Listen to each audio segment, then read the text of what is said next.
Olá, pessoal, tudo bem? Sejam muito bem-vindos a mais um episódio do OncoCast. O nosso podcast, ele é voltado para temas relacionados ao câncer.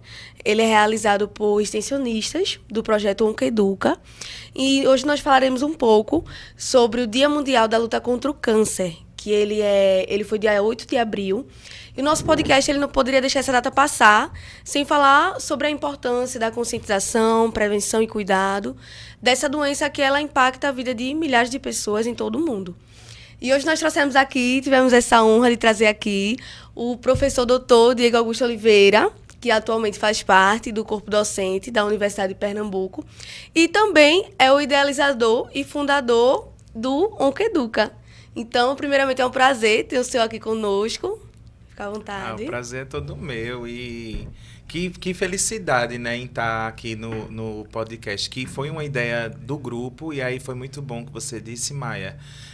O programa de extensão Oncoeduca, ele tem essa característica mesmo, né, da gente trabalhar não só questões muito específicas sobre o câncer, né? Mas a gente traduzir ela para as pessoas que nos escutam, que nos assistem, que nos acompanham nas redes sociais. Então, para mim, é só felicidade estar aqui com vocês, conversando um pouco sobre o que a gente faz no dia a dia, né? Isso mesmo, o prazer é nosso. Então, a gente queria primeiro perguntar, o que o levou para a área de oncologia? Quais são os seus planejamentos futuros dentro dessa área? Maravilha. Então, vamos fazer um resgate bem lá Vamos atrás. lá. Então, eu comecei a me familiarizar, me aproximar do tema câncer na minha graduação.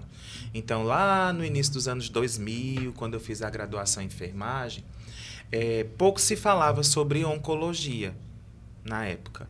Então, se falava mais sobre obstetrícia, ginecologia, cuidar da criança, o que a gente vê normalmente falando. Isso. E eu lembro que eu estava na biblioteca da faculdade e tinha um livro lá, da capinha amarela, com a barra amarela, Oncologia, Enfermagem em Oncologia. Eu disse, o que é isso? Que ninguém nunca falou para mim. Porque, assim, a faculdade ele não forma a gente para trabalhar especificamente de pessoas com câncer. Ele forma a gente para a gente cuidar de pessoas. Isso. Então, eu fui lá, peguei esse livro, comecei a folhear ele. E eu era o grande consumidor desse livro nessa biblioteca. Então, isso foi me aproximando muito do tema. Eu tive proximidade com pessoas, familiares que tiveram o adoecimento por câncer também. Então, isso fez com que eu me aproximasse um pouco mais do tema, procurasse ler a respeito. E aí foi quando, lá no final do meu curso, né, quando eu estava finalizando, eu tive a oportunidade de fazer estágios no Hospital do Câncer, daqui de Pernambuco. Então, isso fez com que eu tivesse uma vivência, mesmo como estudante ainda, de aproximar-me do tema. Então, na minha vida profissional, a oncologia entrou nesse sentido. Então, foi a área que eu realmente me inclinei. Eu me especializei. Tive a oportunidade de trabalhar em serviços na gestão, no atendimento, na internação clínica, cirúrgica. Mas a minha grande paixão na oncologia foi cuidar de pessoas que estão fazendo tratamento com quimioterapia. E aí eu me encontrei como docente, né? Me inclinei para a carreira docente nesse processo todo. E aí eu também decidi, na minha vida como docente, como pesquisador, estudar como a enfermagem pode cuidar de pessoas que estão vivenciando o câncer. E quando eu falo pessoas, não é só a pessoa que tem um diagnóstico, mas o seu familiar, a sua rede social, né? Então, como essas pessoas podem ser cuidadas pela enfermagem? Que se a gente for olhar num panorama maior, existem poucas investigações que tratem especificamente desse aspecto. Então, o meu plano para o futuro é fazer o que a gente já vem fazendo, mas tornar ainda maior, né? Então, desses planos vem surgindo as pesquisas, né? Então, hoje eu tenho a oportunidade de estar lecionando na graduação com o nosso programa de extensão, que eu digo que ele é uma semente que eu planto. Uma semente que eu planto, que eu digo assim, se desses extensionistas hoje que estão no Oncoeduca, pelo menos um se tornar um especialista na enfermagem oncológica, eu já ganhei o prêmio Nobel, porque eu plantei essa semente nessas pessoas, né? Sim. Então, a gente tem como função no Oncoeduca, né? O meu plano para o futuro é estar cativando as pessoas para se aproximarem dessa temática, porque ela é uma temática que está presente e ela vai se tornar ainda mais recorrente no futuro. Trabalhar pesquisa, então hoje na graduação e na pós-graduação, no nível do mestrado e do doutorado, a gente vem trabalhando no contexto do cuidado a pessoas com câncer. Então o plano para o futuro é esse, é tornar o Oncoeduca maior, é ver novos especialistas em oncologia vindo com a semente do Oncoeduca plantada, isso. É que essas pessoas cheguem lá no nível da formação, no mestrado, no doutorado, querendo entender como é que a gente pode encontrar melhores formas de cuidar de pessoas que estão com câncer. Muito bom. Assim, eu como extensionista sou um pouco suspeita para falar, mas realmente é perfeito. É um projeto que a gente sabe, né? A gente traz assim para a realidade da vida das pessoas. E já trazendo isso, eu gostaria de perguntar, porque o Oncoeduca, ele é a educação em saúde. Então, como você enxerga o impacto da educação de saúde na vida das pessoas, dos pacientes, no cotidiano das pessoas? Olha, quando a gente fala de educar em saúde, a gente vai para uma série que para muitas pessoas parece muito simples. Eu vou dar uma informação para ela, ela vai aprender, mas não é isso. Eu digo sempre, a educação, ela faz com que a pessoa construa um significado sobre algo na vida dela. Então, quando eu digo assim, eu vou educar uma pessoa ou vou facilitar um tema em saúde para aquela pessoa, eu digo assim, eu vou criar naquela pessoa, vou ajudar, na verdade, essa pessoa a criar um significado sobre aquela informação para que ela aplique na vida dela. Então, a gente vai falar sobre construir significados, e aí quando a gente fala isso, a gente fala da cultura da pessoa, da identidade, da etnia, de tudo sobre ela, e de como ela vai entender que aquilo vai ajudar ela a tomar decisões na vida dela, tá? E aí, quando eu falo tomar decisões, eu falo da autonomia. Isso. A educação, ela ajuda a pessoa a ter poder de decisão. Eu só posso decidir por algo se eu sei sobre aquilo, se eu conheço, exato. Então, a gente, enquanto profissional da saúde, e nós, enfermeiros, nós temos na nossa função muito presente a educação em saúde. Por quê? Nossa ferramenta de trabalho é o cuidado. Para que a pessoa se cuide, eu preciso fazer com que essa pessoa entenda qual é o significado do cuidado para ela. E a educação é um mediador disso, né? Como eu vou ajudar a mediar a pessoa a entender o seu próprio cuidado é uma ferramenta extremamente potente. E o que a gente vê hoje na prática é muitas pessoas que estão com diagnósticos, vivenciando doenças, não saberem como se cuidar ou não terem um contexto de informação para a tomada de decisão sobre o seu cuidado. E aí é onde a gente vê a pessoa muitas vezes abandonando o tratamento, utilizando as ferramentas que são dadas para o tratamento de forma inadequada ou utilizando fontes para se tratar que não são as corretas. A gente tem aí, por exemplo, fake news, automedicação, outras formas de cuidado que não são a correta, não são as adequadas, né, vamos dizer assim. E as pessoas, às vezes, ao invés de encontrarem melhora no seu quadro de saúde, elas perdem muito do seu bem-estar com isso. Com certeza. Realmente, né, o conhecimento ele ajuda essas pessoas. Então, trazendo também o cuidado no tratamento, mas falando também sobre a prevenção, a gente sabe que existem alguns fatores de risco no câncer, né? E muitas pessoas, assim, dentro dos fatores de risco, o aumento do câncer, a gente vê, né? Durante, assim, no Brasil também, mas no mundo todo. Então, existem fatores de risco relacionados, por exemplo, ao envelhecimento populacional e fatores do estilo de vida das pessoas. Então, trazendo para esse lado da prevenção, o que você acha, assim, de fatores de estilo de vida influenciando diretamente na redução do risco do desenvolvimento do câncer? Né? Fatores do estilo de vida, do dia a dia daquela pessoa, né? A influência disso, o impacto. O tema que a gente está conversando aqui, que é o Dia Mundial do Câncer, ele tem muito sobre isso, né? A conscientização sobre essas medidas de prevenir, de rastrear precocemente, da gente entender como o sistema de saúde funciona para nos apoiar nisso. O que você colocou é a nossa ferramenta de trabalho na oncologia. Porque a gente, às vezes, quando pensa na condição de abordar uma pessoa com câncer, a gente sempre pensa no tratamento. Isso. Mas a gente tem que pensar no tratamento como uma alternativa. Não ele é mandatório. Eu não vou trabalhar somente a pessoa que está adoecida. Eu tenho que pensar em quê? A gente está com uma característica populacional que vem envelhecendo cada vez mais, e isso é bom. Isso quer dizer que a gente está tendo longevidade, qualidade de vida, né? As nossas condições de bem-estar estão melhorando. Por isso que a gente consegue envelhecer mais. Porém, a gente precisa envelhecer com qualidade, sem adoecer. E é o que é que acontece? Aparecem as doenças crônicas, né? Diabetes, hipertensão, doenças pulmonares, osteoarticulares, e entre elas uma que vem tomando cada vez mais o maior panorama é o câncer, né? Sim. E o câncer nada mais é do que você falou, é a forma como eu desenvolvo o meu estilo de vida e eu termino potencializando fatores que podem me colocar num risco maior ou não. E vamos pensar assim, toda pessoa ela tem um fator de risco para desenvolver o câncer. Todos nós temos um potencial. Algumas pessoas a mais pela sua história familiar, né?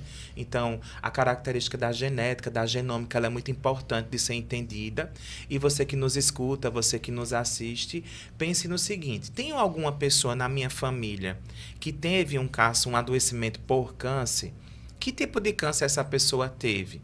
E aí você vai avaliar isso de acordo com a sua idade, com o tipo de câncer que a sua família normalmente desenvolve, para você começar a desenvolver aquelas medidas de rastreamento. Sim. O que é rastrear? É eu buscar saber se eu tenho um risco maior ou não para desenvolver o câncer. Vamos usar esse termo bem simples para as pessoas que estão nos vendo e nos ouvindo entenderem.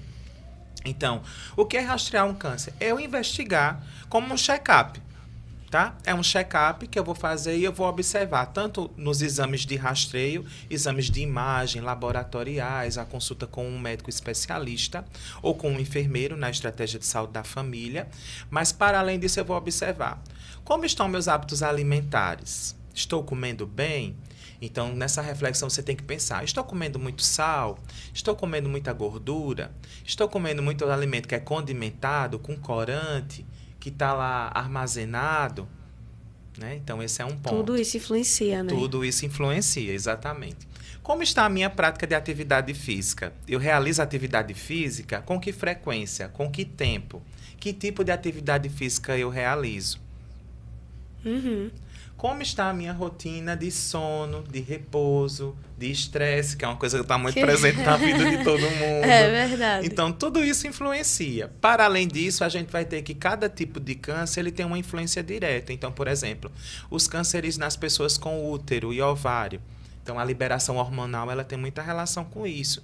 Então, a gente vai falar de fatores gestacionais, ginecológicos. Isso. O câncer nas pessoas com próstata. Então, a gente vai observar a idade, a liberação hormonal. E aí, a gente vai pensar em outras coisas que estão muito presentes na nossa atualidade. Por exemplo, o tabagismo. Isso. O tabagismo é um fator de risco para o câncer, né? Pessoas que fumam, e eu não estou falando só do cigarro de fumo, né? Eu estou falando do cigarro eletrônico, eu estou falando de drogas inalatórias, né? Sejam elas lícitas ou ilícitas. Então, esses são fatores de risco, né? A forma de trabalho das pessoas, o contato com substâncias químicas no trabalho, a exposição ao sol. Nosso país é um país que tem como atividade de subsistência ainda muito predominante é a agricultura. Então, a gente não tem só a agricultura, mas as pessoas que trabalham, por exemplo, em situação de reciclagem, pessoas que trabalham com panfletagem, os mototaxistas. Então, todas essas pessoas estão expostas ao sol. E o sol é um fator de risco para o câncer que mais acomete a população brasileira, que é o câncer de pele.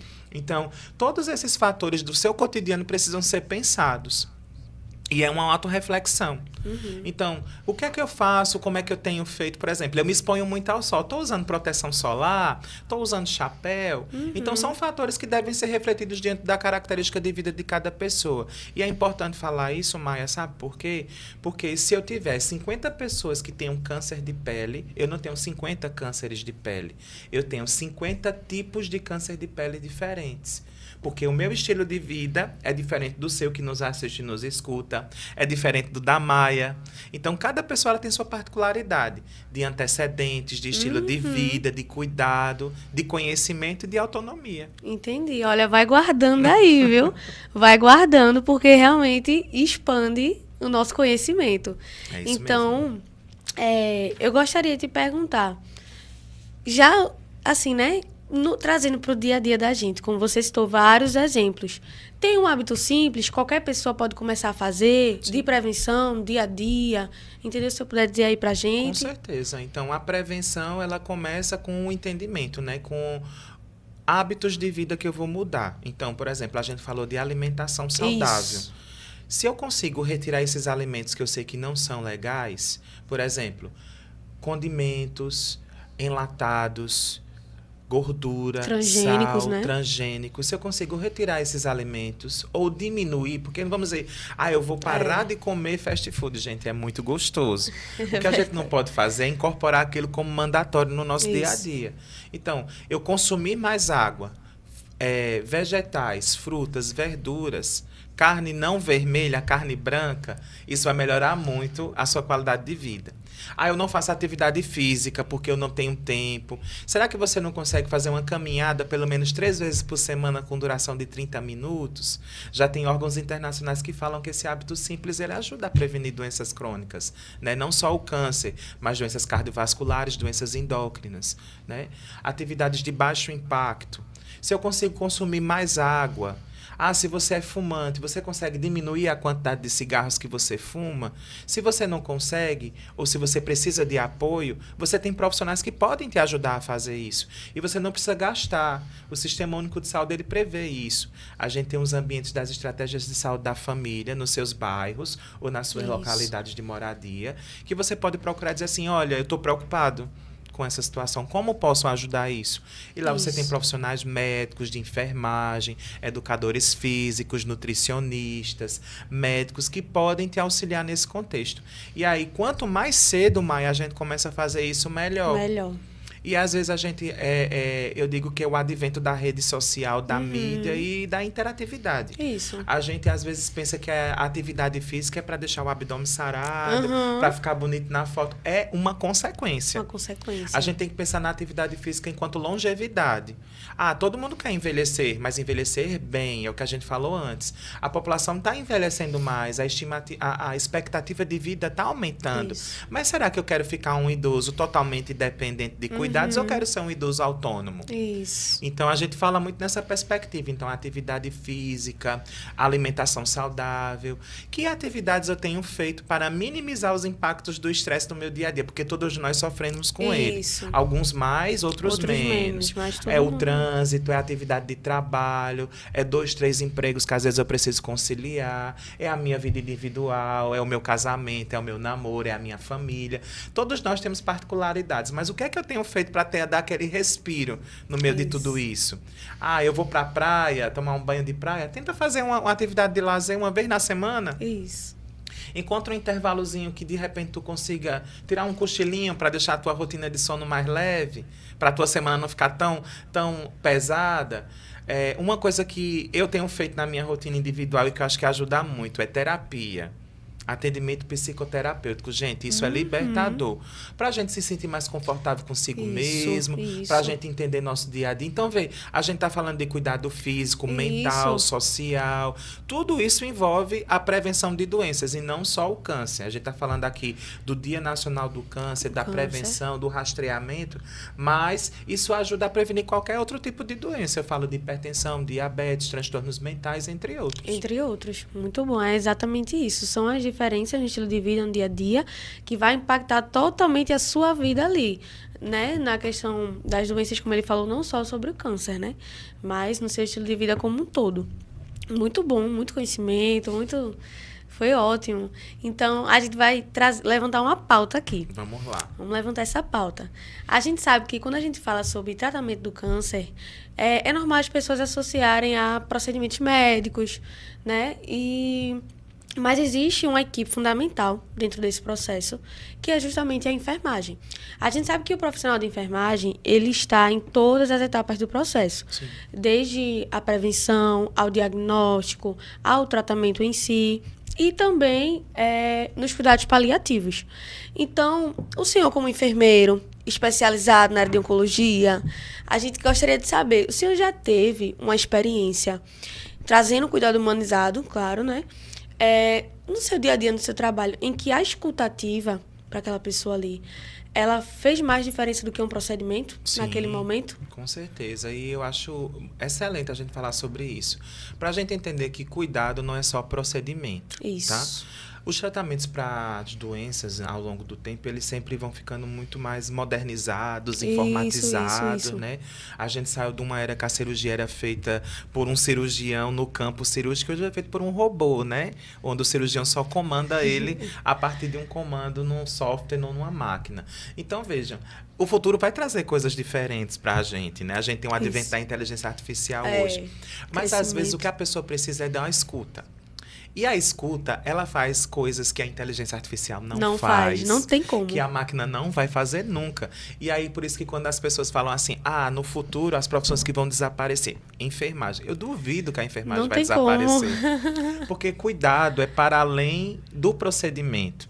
Cuidado, a gente cuida de pessoas. E para cuidar de pessoas, nada melhor do que a escuta. Vou trazer um exemplo da minha prática, tá? Fica à vontade. Eu tive um tempo de atuação em serviços de urgência e emergência. E nesse serviço, sempre que chegavam pessoas com câncer, os colegas pediam assim, chama Diego para Diego dar uma olhada, por conta da minha vivência, Isso. do que eu já conhecia a Experiência. respeito. E aí teve uma pessoa, uma senhora que chegou lá, ela era professora, ela tinha, assim, acho que uns 20 anos de atuação, já estava, acho que mais do que isso, que se eu não me engano, ela já era aposentada. Ela tinha trabalhado como diretora de escola. Ela, infelizmente, chegou a nos deixar, né? Ela teve o seu processo de finitude lá. Ela desenvolveu um tumor mamário. Esse tumor mamário foi abordado cirurgicamente. Ele teve um processo metastático, então ela desenvolveu uma ferida oncológica, né? E essa ferida oncológica, ela tomava a parte do tórax, do hemitórax esquerdo, dessa parte esquerda do peito, e subia até a parte do pescoço. E essa ferida oncológica, para quem não sabe, não conhece, é um tumor que está exposto. Sim. Esse tumor, ele molha muito, ele exuda muito, ele libera muita secreção. E o odor dessa secreção é muito forte.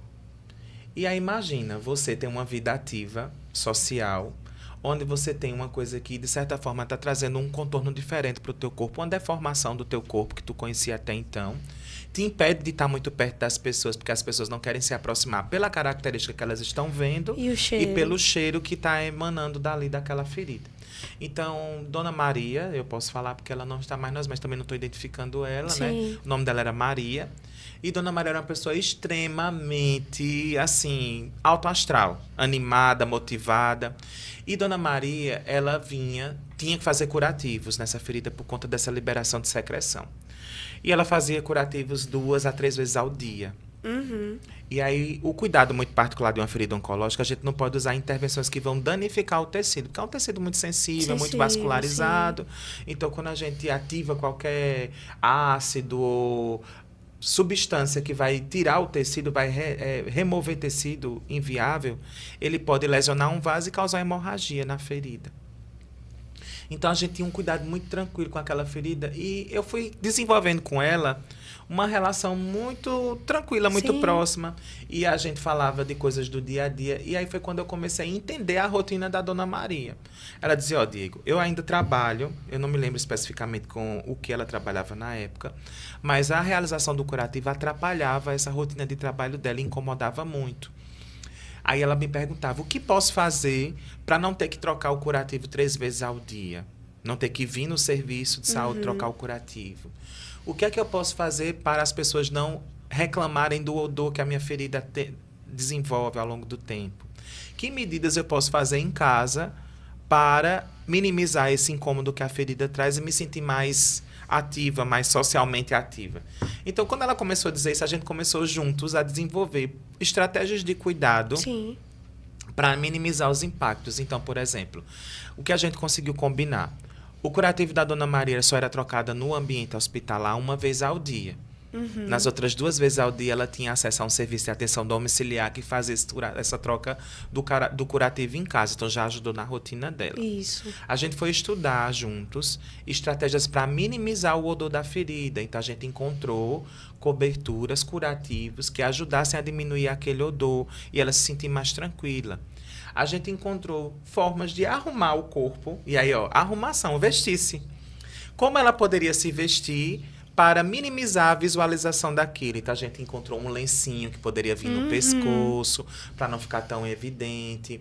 Ela tinha perdido a mama, então, no sutiã que ela usava para poder dar uma pujadura melhor à sua outra mama, a gente colocava um absorvente, né, que dava uma segurada naquela secreção. Então, a gente foi adaptando a rotina dela. E Dona Ana Maria foi uma pessoa muito ativa no processo, né? Ela participava, ela sentia que tinha espaço para isso, que era ouvida. E o melhor de tudo, as decisões não eram tomadas por mim, que era o profissional que estava conduzindo junto com ela e com o médico oncologista dela. As decisões eram tomadas por ela. Porque tinha um significado na vida da Dona Maria, não na minha. Exatamente. Então, eu dizia assim, Dona Maria, nós temos essas opções aqui, tal e tal. Qual a senhora acha melhor? Qual se incorpora melhor na sua vida? E aí a gente vira uma chave de cuidado, Maia, quando a gente faz isso. A gente vai para um cuidado que ele não é uma receita de bolo. Isso. Ele é um cuidado que ele vai se associar à vida daquela pessoa. Como aquela pessoa constrói aquele significado para ela? E aí a gente volta para o que a gente estava falando da educação. Isso. A gente vai aproveitando esses espaços para trazer informação para a pessoa que está sendo cuidada e para que ela diga assim, pronto, diante do que eu aprendi, eu vou decidir por isso. Diante do que eu vejo que é melhor para a minha vida, eu vou decidir sobre isso, entendeu? Então, o cuidado, ele muda aquela conotação que a gente tem de muito dura, endurecida, quando a gente traz o paciente para dentro da rotina de cuidado e dá ele o poder de decidir o que é que você acha melhor. Isso. E para ele achar melhor, ele precisa ser informado sobre aquilo. Então, é isso. Então, o cuidado, ele muda quando a gente traz a pessoa para dentro dele, o paciente faz parte dele, ele sente que é importante nisso e que ele tem um poder de escolha. Porque, habitualmente, as pessoas elas tendem a receber uma orientação escrita num papel e ter que cumprir aquilo sem muitas vezes saber o que aquilo significa. E a gente tem que mudar isso. Né? E aí, voltando para o que a gente também estava falando, inteligência artificial, robô, ninguém vai conseguir fazer isso, porque eles não escutam e não pensam. Exatamente. O que o senhor falou foi perfeito. Olha, eu confesso que é até emocionante, viu? Quando a gente se coloca ali no lugar da Dona Maria, a gente sabe que ela tinha toda uma vida, todo um ciclo social que mudou, né? Teve essas mudanças.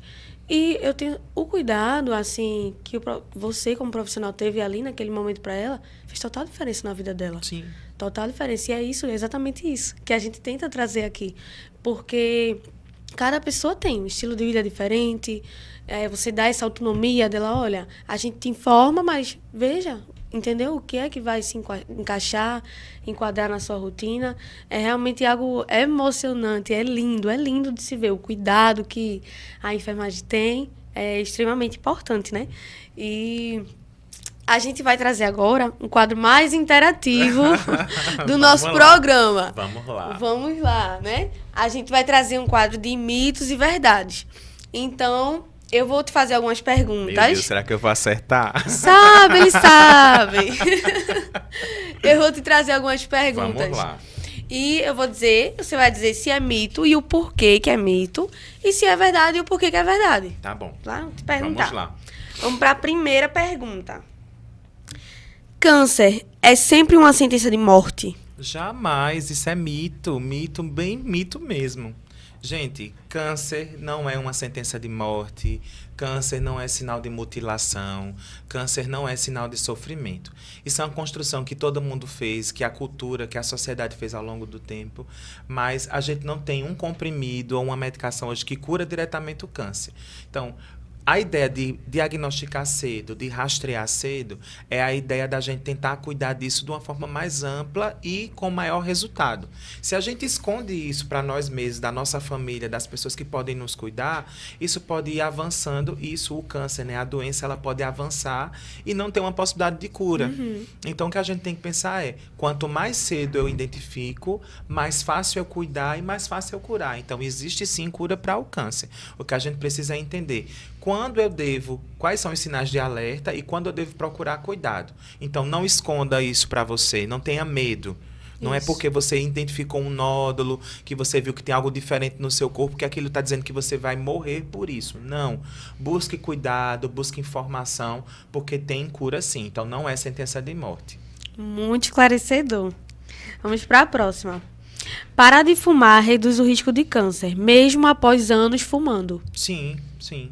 O fumo, né, o tabagismo, e não só o cigarro de fumo, como nós falamos, né, o cigarro de palha, o cigarro eletrônico, o cachimbo, o charuto, todos são formas de tabagismo. O tabagismo ele é um fator de risco. Pessoas que fumam, elas tendem a ter tumores mais agressivos do que pessoas que não fumam. Então, é importante que você pare de fumar. Não é fácil. É muito fácil para quem nunca fumou dizer assim, parou de fumar, não é apertar um botão e dizer parei de fumar. Verdade. Existe toda uma dependência, todo um itinerário que é criado sobre esse ato, né, esse hábito. Então é importante que a gente vá minimizando ele. Quanto menos a gente fuma, menor a exposição à nicotina e às consequências que ela traz para o corpo, né, para a alteração das nossas células no corpo. Então, se eu parei de fumar hoje, depois de ter fumado 10 anos, maravilha que você conseguiu parar de fumar. Isso. Os danos que isso vai trazer para o futuro na tua saúde são bem menores. Bem menores do que se tivesse continuado. Isso, então nunca é tarde para você parar de fumar. Ah, já fumei 10 anos, então não quer dizer que eu parar agora não vai adiantar. Adianta muito. Adianta para a sua saúde respiratória, para a saúde da sua pele, para a saúde de todos os seus órgãos, coração, pulmão, fígado, rins, mas principalmente para evitar doenças como o câncer. Isso, muito bom. Pronto. Só quem tem histórico familiar pode ter câncer. Não, é mito, tá? Todos nós temos risco de ter câncer. Lembra que a gente falou no começo desse episódio sobre os hábitos de vida, Isso. como cada um de nós constrói a nossa identidade, né? Então, esses hábitos de vida é quem são fatores que podem levar o câncer a acontecer, né? É uma continha. Então, alimentação, atividade física e a história genética, ou seja, a história familiar é outro valorzinho que entra nessa conta. Se eu tenho essa história familiar, eu tenho um risco maior. Eu preciso ser acompanhado mais de perto. E aí, por isso que eu falei lá no começo do episódio de hoje, né? Para quem nos escuta e para quem nos assiste. Se você tem na sua família algum histórico de câncer, você tem alguém na sua família que já teve câncer ou está vivenciando câncer, procure cuidado no serviço de saúde. Esse cuidado vai ajudar você basicamente a entender: preciso me cuidar para o câncer? Quando devo começar? Que tipos de câncer eu preciso prevenir? Então, não é deixar porque alguém na minha família teve, eu não vou ter. Você tem uma chance maior de ter. E existe hoje no serviço de saúde estratégias para cuidar você mais de perto. Então, não deixe de procurar cuidado. Então, não é só quem tem casos na família. Pessoas que não têm casos na família podem desenvolver o câncer. E elas também precisam desse cuidado. Então, vale super a pena procurar um profissional de enfermagem, um profissional médico, na unidade de saúde da família do seu bairro, no ambulatório da sua cidade. Não deixe de procurar cuidado, porque ele é muito importante para você prevenir a doença. Muito bom. Vamos para a próxima. Fé e apoio emocional podem influenciar na forma como o paciente vai enfrentar a doença. Totalmente. O apoio é uma coisa que eu estudo, inclusive.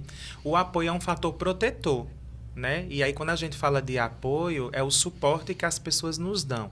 A gente tem um suporte primário, é o apoio primário da nossa rede primária. Né? Família, amigos, colegas de trabalho, vizinhos, o padre da nossa igreja, o pastor da nossa igreja, o líder do nosso terreiro, onde a gente faz a nossa prática espiritual, seja ela qual for, são pessoas que podem nos apoiar. O que é o apoio?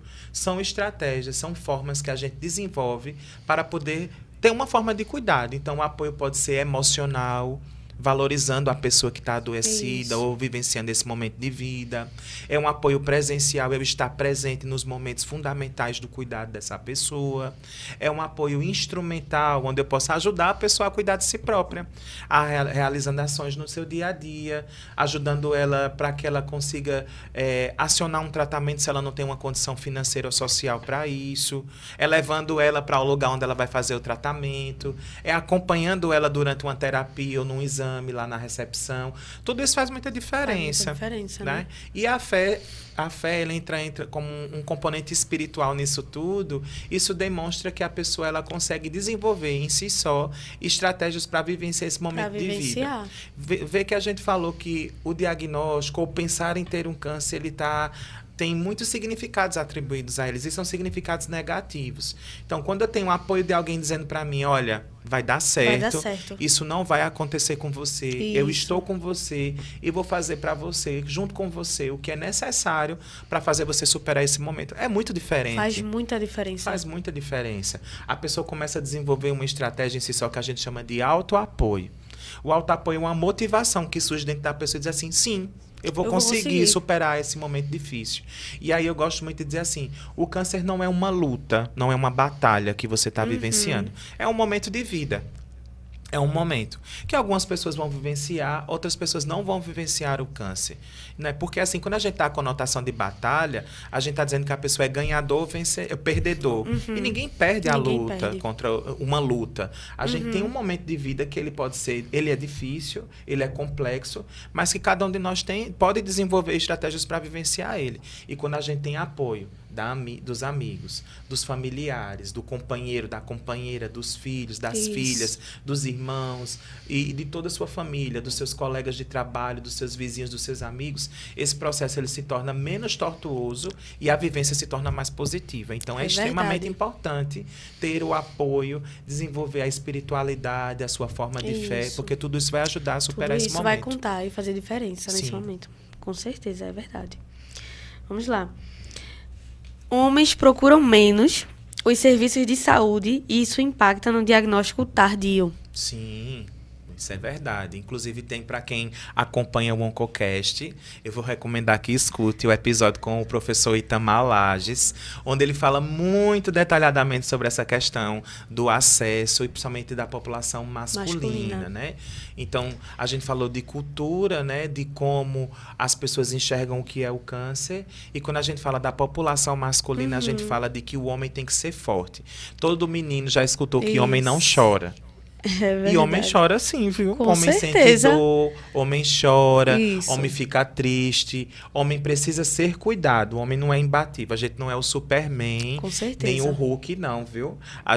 Nós somos seres humanos. Seres humanos. E precisamos ser cuidados. Então, o homem ele tem dificuldade de acessar o serviço de saúde para o que a gente estava falando, né? De diagnóstico e rastreamento precoce, né? O diagnóstico precoce e rastreamento do câncer, principalmente. Então, os homens eles não gostam de procurar o serviço de saúde. Por quê? Porque o homem trabalha, o homem tem que ser ativo. Então, o homem não adoece. Quando adoece, ele vai trabalhar doente. Ele se nega a ir ao serviço de saúde porque ele negligencia esses sinais e sintomas. Mas, assim, a gente tem que começar a mudar essa cultura. Tem que mudar. O homem tem que procurar o postinho de saúde. Tem que mudar. Para poder ver lá os exames, para cuidar do seu coração, do seu pulmão.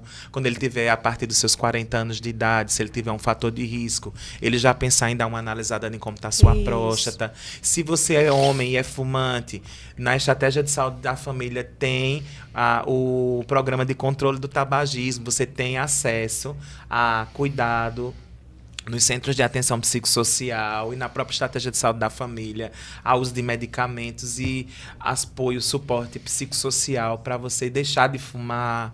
Se você usa alguma droga ilícita, você tem o CAPS, que pode te ajudar a reduzir esse risco na sua vida e superar esse momento, para você cuidar da sua saúde. Então, tem muito que pode ajudar. Volto para o que a gente já tinha falado. Conhecer é libertador. Isso. E você só conhece buscando ajuda. Inclusive, sobre a população masculina, a gente, quando fala também sobre o rastreamento, como você falou, quanto mais cedo conhecer, melhor. E a gente sabe que existem estigmas, entendeu? Em relação ao homem, quanto aos exames, né? Muitos, não vou fazer, entendeu? Não quero que me toque. Vou deixar de ser homem porque eu fiz o exame. Exatamente. Não tem nada a ver. E é justamente contra isso que a gente está tentando lutar, combater, quebrar esses estigmas, entendeu? Levar o conhecimento dessas pessoas. E lembrar, Maia, que os serviços de saúde do SUS, eles são universais. Qualquer pessoa. Isso. Homem, mulher, gay, lésbica, transexual, criança, adolescente, idoso, mulher, homem. Qualquer pessoa pode acessar o Serviço Único de Saúde, o Sistema Único de Saúde. Você tem um direito legal para isso, para cuidar da sua saúde em qualquer situação. E também do câncer, de prevenir o câncer. Isso, perfeito, muito bom, completo. Agora vamos para a última. Tchan, tchan, tchan, tchan. Câncer é contagioso? Não, é mito. Câncer não é uma doença contagiosa. A gente falou aqui na nossa conversa que tem fatores que levam a gente a desenvolver o câncer. Então, é importante você cuidar deles. Se aproximar de uma pessoa que tem câncer ou que está no tratamento do câncer não vai trazer o câncer para você. Se você fizer, você está ajudando essa pessoa. Isso. A gente falou de apoio agora. A presença ela é importante. A presença remete carinho, atenção, conforto, proteção. Então, esteja presente dessas pessoas. Eu não sei por onde começar. Procura na tua cidade, se não tem alguma associação de pessoas com câncer que você pode ser voluntário. Os hospitais de câncer normalmente têm grupos de voluntariado.